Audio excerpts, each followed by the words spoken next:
Seorang orang tua di Kampar pergi ke masjid dengan istrinya. Pergi ke masjid dengan istrinya. Kemudian biasanya orang tua ini, dia dan istrinya usia sudah di atas 50-an atau sudah memasuki 60-an. Atau mendekati, kalau tidak memasuki, mendekati 60-an. Biasanya mereka dari maghrib sampai isya di masjid baca Quran.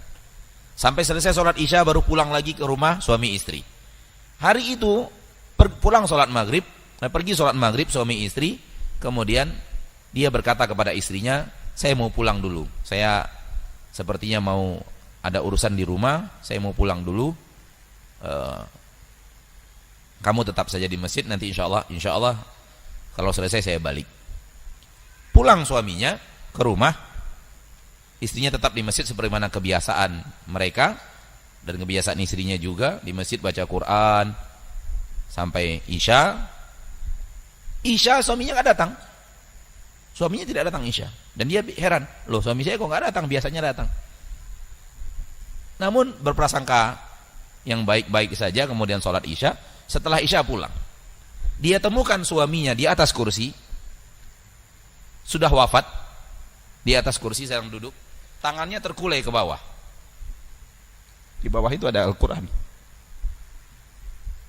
Di bawah tangan yang terkulai ada apa? Ada Al-Quran. Ini yang mau kita cari. Ini yang mau kita tuju.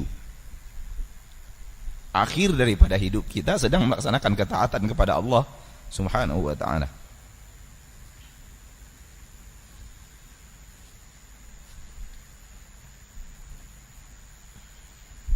Dan untuk mencapai yang seperti ini harus berjalan dulu di atas jalan ini dulu. Berjalan dulu untuk bisa mencapai wafat sedang taat kepada Allah Subhanahu wa ta'ala. Karena kematian tidak pernah memberitahu sebelumnya kapan dia akan datang. Bisa saja kematian itu tiba-tiba, sebagaimana bisa saja kematian itu datang dengan penyakit sebelumnya. Namun untuk bisa sampai wafat di atas ketaatan harus berjalan dulu di atas jalan itu. Sudah menjadikan ini jalan kebiasaan kita. Sehingga dengan itu mudah-mudahan di saat kita sedang di atas ketaatan itulah kedatangnya kematian. Atau di saat kita telah sakit di ujung hayat kita, karena kita sudah biasa taat, taat itu juga yang kita kerjakan walaupun dalam keadaan sakit. Kalau zikir ini, kalau lisan ini sudah biasa berzikir kepada Allah, walau sakit dia zikir terus. Karena sakit itu hanya di badan, biasanya lisan tidak sakit. Sehingga wafat masih bisa dalam keadaan zikir kepada Allah Subhanahu wa ta'ala. Maka ketaatan yang ada sekarang adalah usaha untuk mengakhirinya dengan ketaatan, dan itu tuh yang paling penting. Kalau ada orang yang taat, kita lihat taat, kemudian wafatnya di atas taat, benar-benar taatlah dia orang itu. Karena nilai yang sudah Allah turunkan. Di saat dia wafat, betul-betul wafat di atas ketaatan. Video yang datang kepada kita kemarin membuat kita iri.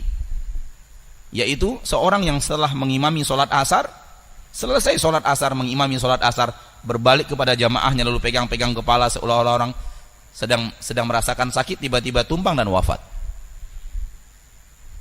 Dan ini suatu hal yang luar biasa, membuat kita iri. Akhir hayatnya di atas ketaatan. Selesai sholat, subhanallah. Selesai sholat, menghadap kepada makmum, menjadi imam, menghadap kepada makmum, tidak lama berbah, kemudian wafat. Allah berfirman di dalam Al-Quran, ya ayyuhalladzina amanu taqullaha haqqa tuqatih, hai orang-orang yang beriman, bertakwalah kepada Allah sebenar-benar takwa, wala tamutunna illa wa antum muslimun, jangan kalian wafat kecuali dalam keadaan muslim, dalam keadaan sedang berserah diri, dalam keadaan sedang menjalankan Islam dengan baik dan benar. Jangan wafat kecuali dalam keadaan sedang berjalan di atas jalan Islam. Bagaimana caranya supaya wafat sedang berada di atas jalan Islam yang baik dan benar? Lakukan ini setiap hari, supaya ketika wafat datang kita sedang begitu.